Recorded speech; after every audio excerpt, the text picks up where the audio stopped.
Pagi itu udara di desa pesisir Paciran Lamongan masih dipenuhi bau asin laut. Ombak berdebur dari kejauhan bercampur dengan suara nelayan yang baru pulang dari melaut. Namun ketenangan itu tiba-tiba diguncang oleh lonceng gereja yang berdentang keras bukan untuk misa melainkan karena sebuah peristiwa mengejutkan. Di dalam gereja Katolik tua Paciran 5 orang petugas kebersihan menemukan pemandangan yang membuat mereka menjerit panik. Patung Yesus tersalib yang telah berdiri kokoh hampir 2 abad kini terlihat terkoyak.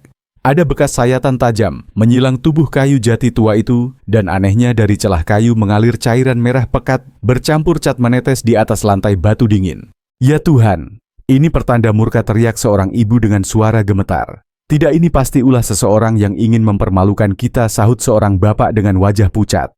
Bisikan ketakutan menyebar cepat. Jemaat yang mendengar kabar berlarian ke halaman gereja. Suasana ricuh tak terkendali. Sebagian menangis, sebagian lain menuduh bahwa pasti ada orang jahat yang sengaja ingin menodai martabat paroki. Saat itu Romo Yosef, pastor yang dikenal bijak dan ramah, berjalan pelan masuk ke dalam gereja. Ia berlutut di depan patung yang rusak, matanya basah oleh air mata. Dengan tangan bergetar, ia menyentuh bekas sayatan, seolah ingin menanggung sendiri rasa sakit yang terukir di kayu tua itu. Keheningan mencekam menyelimuti ruangan, hanya terdengar isak tangis pelan dari jemaat. Namun suara sirene mobil polisi tiba-tiba memecah suasana. Sebuah mobil berhenti di depan gereja, pintunya terbuka, dan seorang perwira muda dengan seragam hijau tua turun dengan wajah tegas.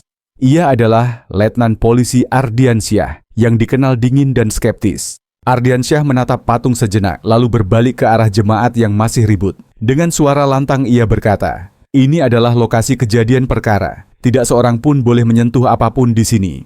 Orang-orang terdiam. Mereka tak menyangka bahwa rumah doa mereka kini berubah menjadi tempat penyelidikan kriminal. Desa Paciran sendiri sejak lama hidup damai dengan tradisi nelayan dan ladang garam. Gereja tua di tengah desa adalah kebanggaan masyarakat, berdiri dengan dinding batu berlumut dan menara lonceng yang menjulang tinggi bisa terlihat dari laut lepas. Patung Yesus yang terbuat dari kayu jati dipercaya sudah melewati badai perang, bahkan tsunami, namun tetap berdiri tegak sebagai simbol perlindungan ilahi. Karena itulah kejadian pagi itu bagaikan pukulan berat. Bagi jemaat, patung itu bukan hanya benda seni, melainkan pusat iman dan identitas komunitas.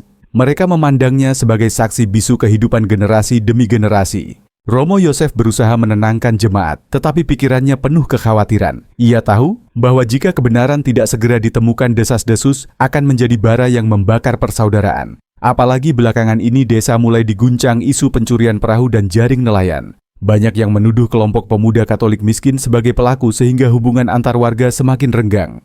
Kini dengan patung Yesus yang dirusak, api kecurigaan semakin menyala. Pasti anak-anak muda itu lagi, teriak seseorang. "Jangan asal tuduh, kami semua tahu. Patung itu suci, tidak ada jemaat yang berani menyentuhnya," balas seorang pria paruh baya.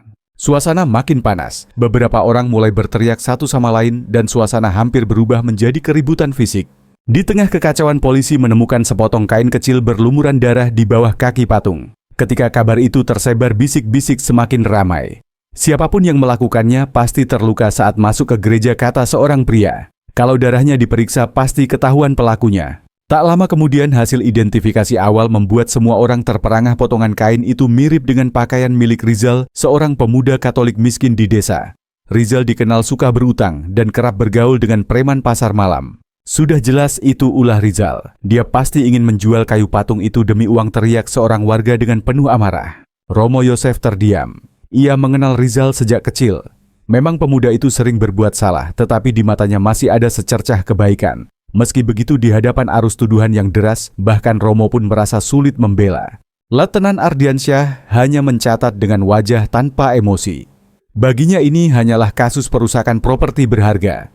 Ia tidak peduli pada nilai iman atau makna spiritual di balik patung itu. Tetapi ia tidak tahu di balik sayatan itu tersembunyi sesuatu yang jauh lebih besar daripada sekadar perusakan. Sore itu halaman gereja penuh sesak. Jemaat berdebat keras sementara aparat mulai memasang garis polisi. Ketegangan menebal seperti awan hitam sebelum badai. Dan di tengah semua itu Romo Yosef berlutut kembali di depan patung yang rusak, berdoa dalam hati. "Ya Tuhan, tunjukkanlah jalan kebenaran, agar kawananmu tidak terpecah dalam kegelapan." Kabar tentang patung Yesus yang dirusak menyebar begitu cepat di desa Paciran. Dari warung kopi di pinggir jalan sampai pasar ikan di tepi pantai, semua orang membicarakannya. Suasana desa yang biasanya ramai dengan candaan nelayan kini berubah menjadi bisik-bisik penuh kecurigaan. Kalau bukan orang dalam mana, mungkin bisa masuk ke gereja tanpa merusak kunci ucap seorang nelayan tua. Benar, kunci pintu hanya dipegang oleh jemaat dan pengurus. Jadi jelas ini ulah salah satu dari kita, sahut yang lain dengan nada berat. Di sisi lain, kelompok warga non-Katolik mulai berprasangka buruk. Mereka menduga bahwa jemaat sengaja membuat drama agar mendapat simpati. Sementara jemaat merasa terhina menganggap tuduhan itu sebagai penghinaan terhadap iman mereka. Perselisihan yang sebelumnya kecil kini berubah menjadi jurang pemisah. Romo Yosef hanya bisa menghela napas panjang. Ia berjalan melewati kerumunan orang yang saling tuduh di depan halaman gereja. Dengan suara tenang, ia mencoba menenangkan anak-anak Tuhan, jangan sampai kebencian menutup hati kita. Kebenaran pasti akan terungkap. Namun kata-kata itu tak cukup untuk meredam bara yang sudah menyala. Sementara itu, Letnan Polisi Ardiansyah duduk di bangku panjang dalam gereja menuliskan catatan di buku kecilnya. Ia memeriksa setiap sudut ruangan. Bekas sayatan di patung jelas, bukan goresan sembarangan, melainkan tebasan pisau yang berulang kali diarahkan dengan sengaja. Di lantai ia menemukan serpihan kayu kecil bercampur noda cat dan darah. Semua itu ia masukkan ke dalam kantong bukti. Ketika tim penyelidik menyerahkan potongan kain berlumur darah yang ditemukan sebelumnya, Ardiansyah menatapnya lama. Bentuk dan teksturnya memang mirip dengan jaket tua milik Rizal. Polisi segera memanggil pemuda itu untuk dimintai keterangan. Rizal datang dengan wajah pucat, matanya merah karena semalaman tidak tidur.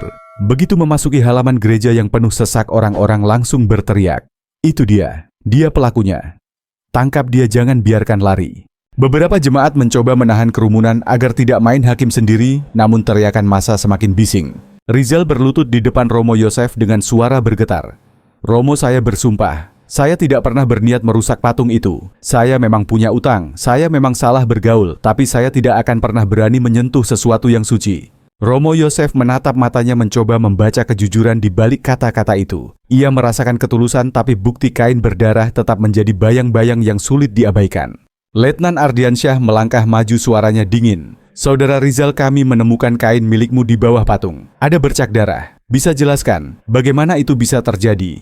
Rizal terdiam lama. Jemaat menunggu dengan napas tertahan. Akhirnya ia berkata, lirih malam itu saya memang berlari ke arah gereja. Ada orang mengejar saya karena saya menunggak utang. Saya bawa pisau kecil hanya untuk berjaga-jaga. Saat panik saya tersandung di tangga. Pisau itu terlepas dari tangan saya dan mungkin mengenai patung. Saya tidak sengaja, Romo. Saya tidak sengaja. Namun begitu mendengar pengakuan itu, kerumunan langsung ribut.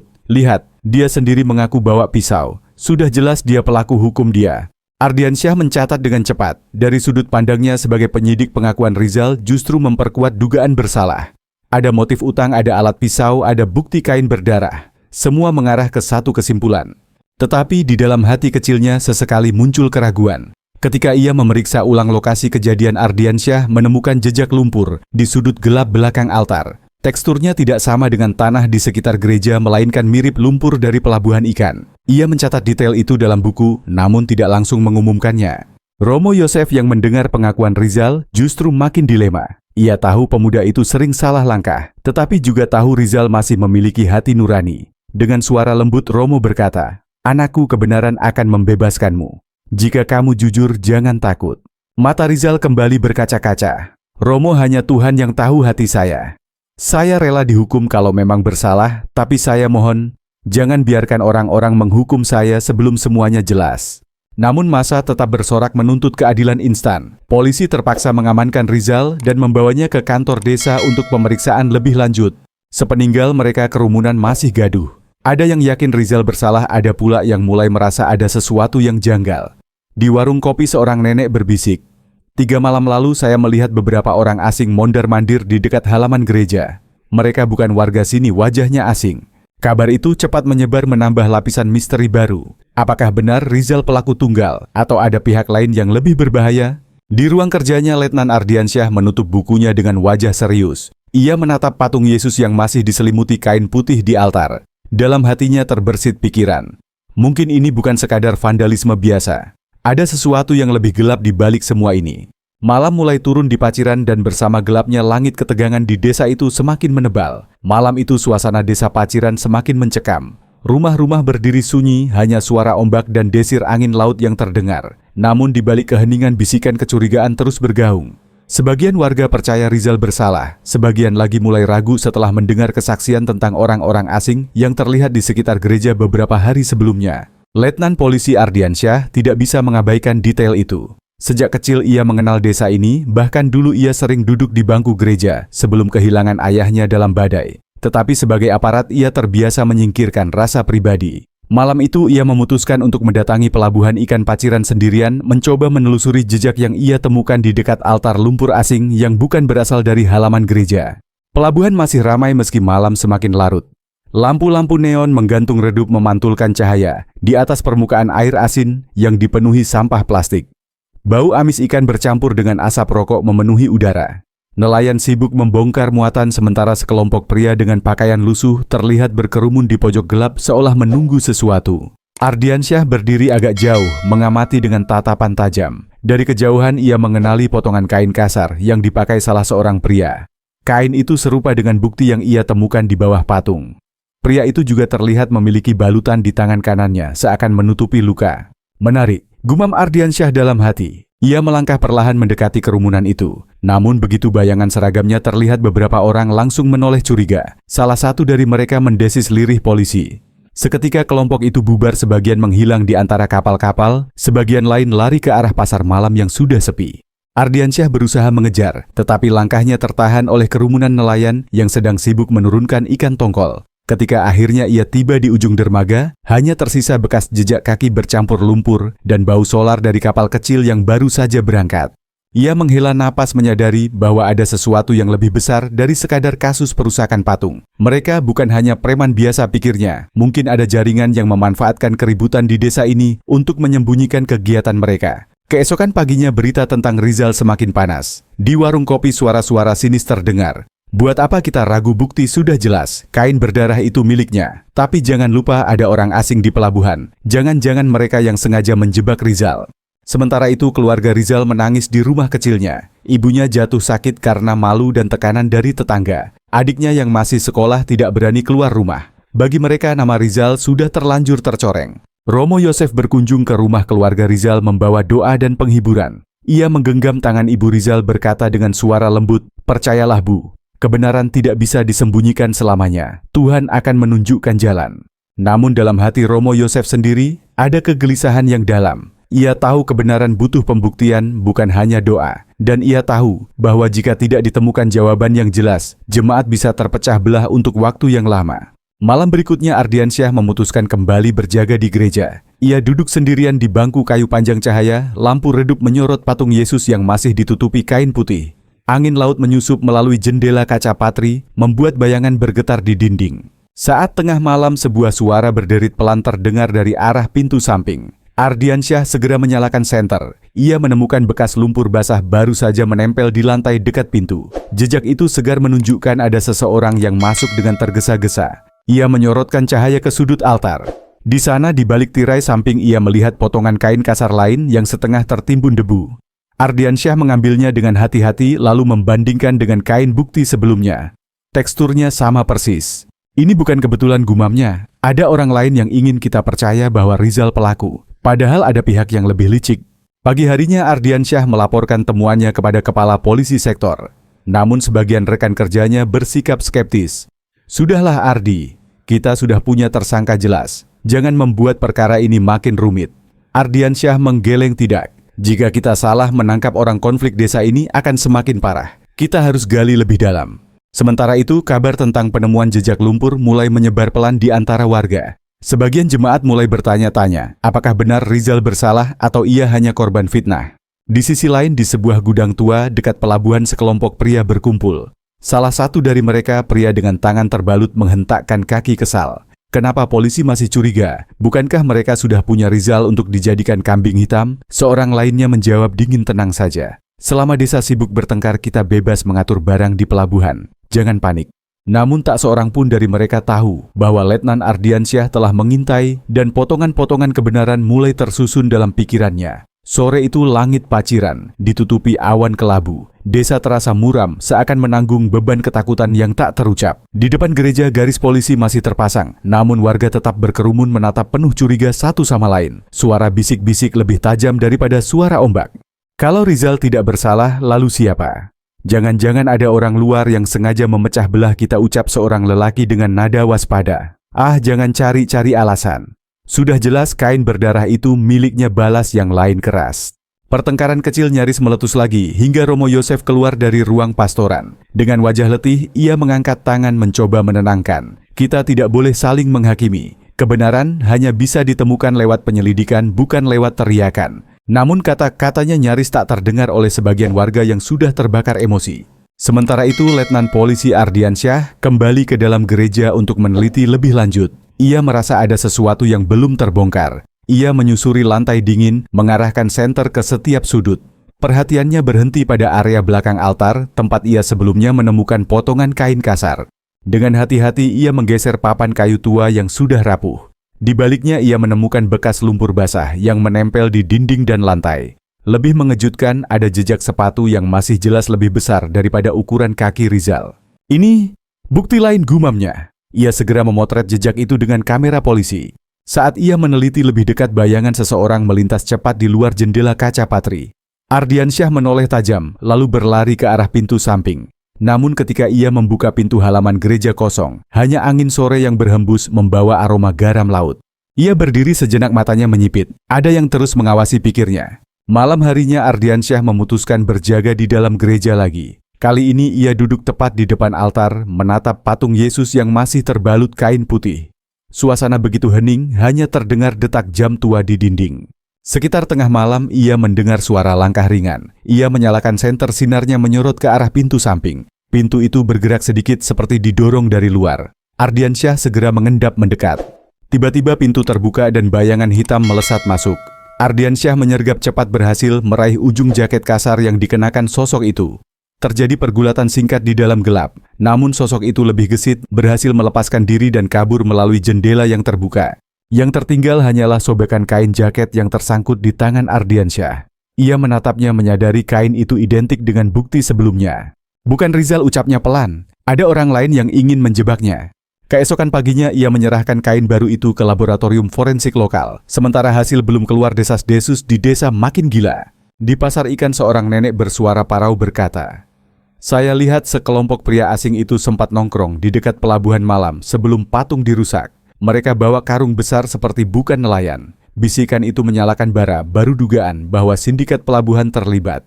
Romo Yosef mendengar kabar tersebut merasa hatinya makin berat. Ia berdoa lama di ruang doa kecil, memohon agar umatnya tidak terjerat kebencian. Namun di dalam hatinya ia tahu doa saja tidak cukup. Ada kegelapan yang sengaja ditaburkan untuk menghancurkan persatuan. Pada saat yang sama, keluarga Rizal semakin terpuruk. Ibunya terus menangis, adiknya tak berani keluar rumah.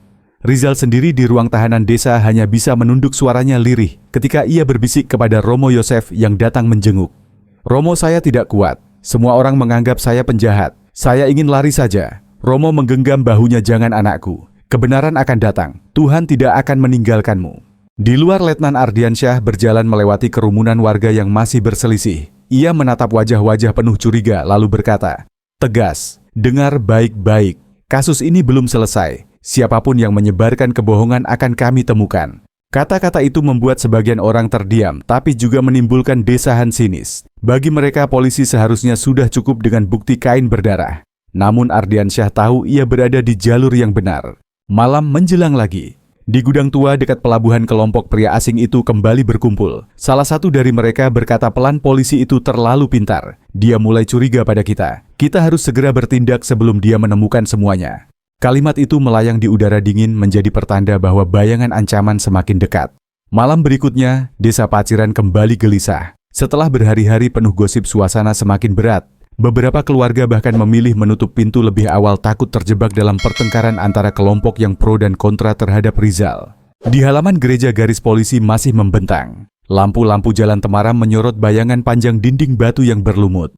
Letnan Polisi Ardiansyah memutuskan untuk berjaga lagi. Ia yakin pelaku akan kembali, entah untuk menghapus jejak, entah untuk menantang hukum. Sekitar pukul 11 malam, suara langkah pelan terdengar dari arah belakang altar. Ardiansyah berdiam diri pura-pura tidak menyadari. Namun jemarinya sudah siap memegang senter dan borgol. Beberapa detik kemudian, sosok samar muncul mencoba masuk lewat jendela samping. "Berhenti!" teriak Ardiansyah sambil menyorotkan cahaya. Sosok itu kaget hampir terjatuh lalu berusaha kabur. Ardiansyah mengejarnya hingga ke halaman.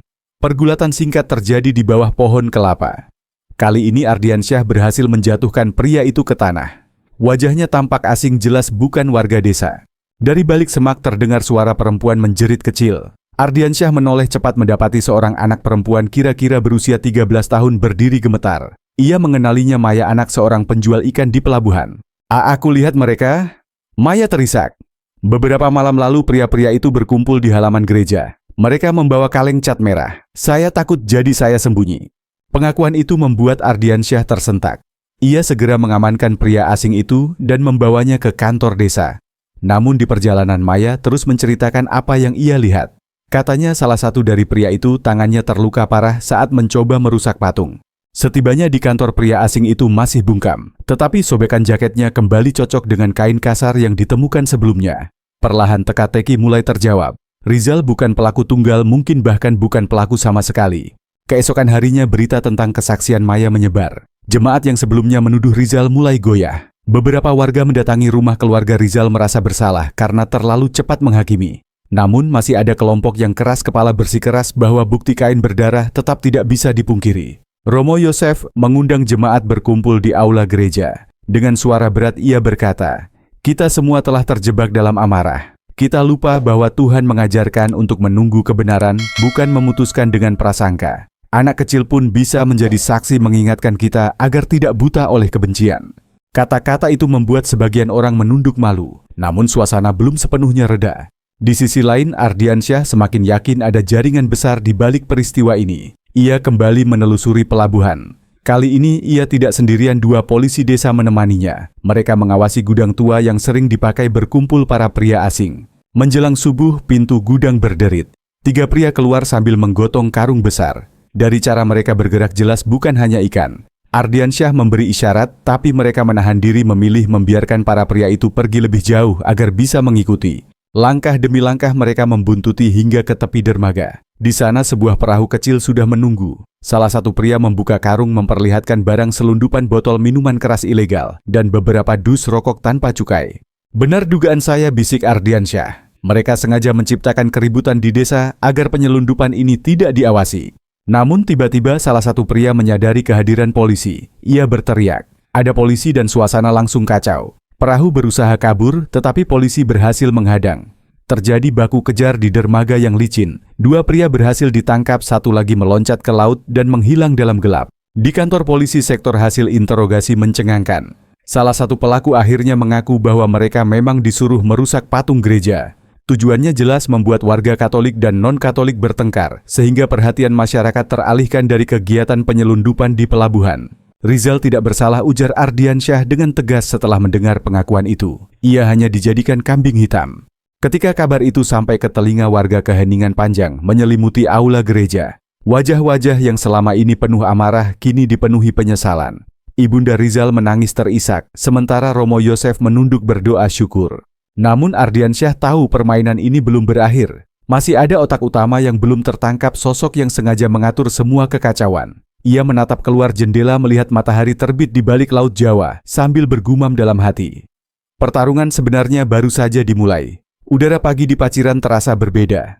Matahari sudah naik, tetapi bayangan kecurigaan masih menutupi desa. Warga yang kemarin bersorak menuduh Rizal kini menunduk malu. Meski begitu, luka perpecahan belum sepenuhnya sembuh. Letnan Polisi Ardiansyah duduk di kantor sektor menatap tumpukan berkas. Pengakuan 2 penyelundup yang tertangkap semalam membuat jalan cerita semakin jelas. Patung gereja dirusak bukan karena dendam pribadi, melainkan sebagai taktik untuk mengalihkan perhatian. Namun, siapa dalang sebenarnya? Ardiansyah menatap foto hasil interogasi pria-pria itu hanyalah kaki tangan. Mereka menyebut ada seorang bos besar yang mengatur semuanya. Sosok itu dikenal di pelabuhan dengan julukan Pak Surya, seorang pengusaha ikan kaya yang konon punya jaringan luas. Pak Surya? Ardiansyah bergumam. Nama itu bukan asing. Ia ingat betul beberapa tahun lalu Surya sering terlihat menyumbang dana untuk acara desa. Di mata warga ia tampak dermawan, tapi di balik layar ia diduga mengatur arus barang gelap. Sementara itu Romo Yosef berkunjung ke rumah keluarga Rizal. Ia duduk bersama ibu Rizal yang masih terbaring sakit. "Bu, kebenaran mulai terungkap. Rizal bukan penjahat. Kita harus kuat menghadapi masa-masa ini," ucap Romo lembut. Air mata Ibu Rizal mengalir. "Saya percaya, Romo. Tapi bagaimana kalau orang-orang masih menganggap anak saya bersalah? Percayalah," Romo menepuk tangannya, "Tuhan akan buktikan keadilan dan desa akan belajar dari kesalahan ini." Di Pelabuhan Ardiansyah bersama timnya mulai melakukan pengintaian terhadap gudang milik Pak Surya. Dari luar gudang itu tampak biasa penuh tumpukan peti ikan. Tapi malam hari beberapa truk mencurigakan keluar masuk tanpa dicatat di pelabuhan resmi. Suatu sore Ardiansyah memanggil kepala desa dan tokoh masyarakat termasuk Romo Yosef. "Kami menduga ada orang berpengaruh yang sengaja mengatur kekacauan ini. Saya butuh dukungan masyarakat agar operasi berjalan lancar," jelasnya. Seorang warga bertanya ragu. "Maksudmu?" Surya Ardiansyah mengangguk pelan. Aula desa langsung gaduh. Banyak yang kaget, sebagian menolak percaya. "Pak Surya itu dermawan dia, yang bantu bangun jembatan di kampung kita," ujar seorang bapak. "Justru itu caranya menutup jejak," sahut yang lain. Romo Yosef berdiri, suaranya tenang namun tegas. "Kita tidak boleh buta hanya karena kebaikan di permukaan. Jika benar dia dalangnya, kita harus menghadapi kenyataan." Malam itu operasi rahasia dilakukan. Tim polisi bersembunyi di sekitar gudang pelabuhan. Angin laut membawa bau solar dan ikan busuk. Dari kejauhan terdengar suara mesin truk mendekat. 3 kendaraan besar berhenti. Beberapa pria mulai memindahkan karung-karung ke kapal kecil. "Sekarang," bisik Ardiansyah memberi aba-aba. Lampu sorot menyala, polisi berteriak. Polisi angkat tangan, suasana langsung kacau. Beberapa pekerja lari, sebagian mencoba melawan. Ardiansyah sendiri mengejar sosok yang berlari ke arah mobil hitam di belakang gudang. Ketika berhasil mencegat, cahaya lampu menyorot wajahnya. Wajah itu tak lain adalah Pak Surya. Namun pria itu tetap tenang, bahkan tersenyum sinis. "Letnan, kau pikir bisa menjatuhkan aku hanya dengan bukti kain dan pengakuan anak buah," katanya dengan nada menantang. Ardiansyah menatap tajam. "Kami sudah punya cukup bukti. Kau yang menyuruh merusak patung untuk memecah belah warga supaya barang harammu bisa keluar masuk tanpa gangguan." Surya tertawa pendek. "Warga desa ini bodoh. Hanya dengan sedikit fitnah mereka sudah saling membenci. Aku tidak perlu repot mereka sendiri yang menghancurkan persatuan mereka." Kata-kata itu menusuk hati Ardiansyah. Ia teringat wajah-wajah jemaat yang saling menuduh bahkan hampir berkelahi. Ia sadar betapa rapuhnya persatuan ketika dipermainkan. Pertarungan singkat terjadi. Surya mencoba kabur dengan memukul salah satu polisi, tetapi Ardiansyah berhasil menekannya ke tanah. Borgol segera mengikat kedua tangannya. Keesokan harinya berita penangkapan Surya mengguncang desa. Banyak warga terkejut, tak menyangka orang yang mereka hormati ternyata dalang semua kekacauan. Sebagian merasa marah karena telah dibohongi, sebagian lain malu karena terlalu cepat menuduh Rizal. Di gereja, Romo Yosef berdiri di depan jemaat. "Saudara-saudaraku, kita telah diuji. Ujian ini bukan hanya tentang patung yang terluka, melainkan tentang hati kita yang mudah terprovokasi. Mari belajar untuk tidak cepat menghakimi dan selalu mencari kebenaran." Rizal yang hadir dengan pakaian sederhana menunduk, air matanya jatuh. Banyak orang menghampirinya meminta maaf karena telah salah menilai. Meski hatinya masih terluka, Rizal berusaha tersenyum. Ardiansyah berdiri di belakang ruangan menyaksikan semuanya. Untuk pertama kali sejak lama ia merasakan secercah kelegaan. Tapi jauh di dalam hatinya ia tahu perjalanan belum selesai. Luka di masyarakat tidak bisa sembuh seketika dan pertarungan melawan kegelapan tidak berhenti hanya dengan satu penangkapan. Ia menatap patung Yesus yang masih menunjukkan bekas sayatan. Dalam cahaya lilin patung itu tampak seakan berbicara, mengingatkan bahwa kebenaran memang bisa ditutupi sementara, tetapi tak pernah padam. Hari Minggu pagi, Gereja Katolik Tua Paciran kembali dipenuhi jemaat. Namun suasananya berbeda. Dulu lonceng gereja selalu menandakan sukacita. Kali ini dentang lonceng terdengar berat, mengingatkan semua orang pada luka yang baru saja mereka alami. Patung Yesus yang rusak masih berdiri di altar, bekas sayatan jelas terlihat. Belum ada yang berani memperbaikinya, seolah bekas luka itu menjadi saksi bisu atas apa yang terjadi. Di hadapan patung itu, jemaat duduk dengan wajah tertunduk. Mereka menyadari betapa mudahnya mereka terprovokasi, betapa cepatnya mereka saling mencurigai. Romo Yosef naik ke mimbar. Dengan suara bergetar, ia berkata, "Saudara-saudaraku, kita telah melewati badai. Bukan badai laut, melainkan badai hati. Patung ini terluka, tapi yang lebih parah adalah hati kita yang penuh prasangka. Kita menuduh, kita menghakimi, bahkan kita hampir menghancurkan persaudaraan yang diwariskan leluhur kita." Suasana hening, banyak mata berkaca-kaca. Namun lanjut Romo, Tuhan tidak meninggalkan kita. Kebenaran akhirnya terungkap. Mereka yang ingin memecah belah kita telah ditangkap. Dan kita belajar bahwa iman bukan sekadar berdiri di depan patung, tapi hidup dalam kasih meski badai datang. Di bangku tengah, Rizal menunduk. Air matanya jatuh bercampur antara lega dan pedih. Ia masih merasakan luka tuduhan, namun sekaligus mendapat kekuatan baru. Setelah misa selesai, beberapa warga mendekatinya. "Maafkan kami, Zal," kata seorang bapak tua. "Kami salah menuduhmu." Rizal mengangguk meski suaranya parau. "Saya juga bersalah karena membuat orang tidak percaya. Tapi mulai sekarang saya ingin hidup lebih baik." Pelukan dan jabat tangan satu persatu membuat suasana gereja berubah, dari tegang menjadi haru. Sementara itu Letnan Polisi Ardiansyah berdiri di dekat pintu masuk mengamati. Hatinya yang selama ini dingin perlahan terasa hangat. Ia melihat bagaimana jemaat yang kemarin saling membenci kini belajar memaafkan. Dalam benaknya terngiang kata-kata Surya Dalang penyelundup warga desa ini, "Bodoh hanya butuh sedikit fitnah." Kalimat itu menyakitkan, tapi juga menjadi pengingat betapa rapuhnya persatuan. Namun pagi itu Ardiansyah menyaksikan bahwa rapuh bukan berarti hancur. Luka bisa menjadi jalan untuk menyembuhkan. Usai misa, Romo Yosef mendekatinya. "Letnan, terima kasih karena tidak berhenti mencari kebenaran," ucap Romo dengan senyum hangat. Ardiansyah menunduk sedikit. "Saya hanya menjalankan tugas Romo." "Tugas ya? Tapi lebih dari itu kau mengembalikan harapan. Kau membuat orang-orang sadar bahwa keadilan bukan hanya soal hukum tapi juga soal hati." Kata-kata itu membuat Ardiansyah terdiam. Ia menoleh ke arah patung Yesus yang masih penuh bekas luka. Dalam cahaya matahari pagi yang menembus kaca patri, wajah patung itu tampak tidak menakutkan, melainkan penuh belas kasih.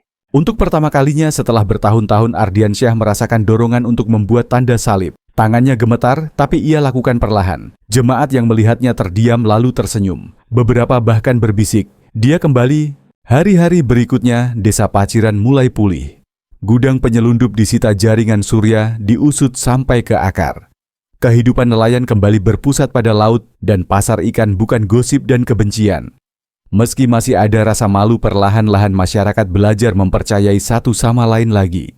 Rizal membantu ibunya di pasar menjual ikan hasil tangkapan tetangga. Ia tidak lagi bergaul dengan preman pasar malam. Banyak orang yang sebelumnya mencibirnya kini datang memberi semangat. Anak-anak kecil menyapanya dengan ramah dan ia membalas dengan senyum. Luka batin memang belum hilang, tapi ia memilih menjadikannya kekuatan untuk berubah. Di gereja, Romo Yosef memutuskan untuk tidak memperbaiki patung segera. "Biarkan luka ini terlihat," katanya kepada jemaat, "supaya kita selalu ingat bahwa kita pernah goyah, tapi kita bangkit bersama." Bekas sayatan pada patung itu akhirnya menjadi simbol baru, bukan lagi aib, melainkan tanda pengingat.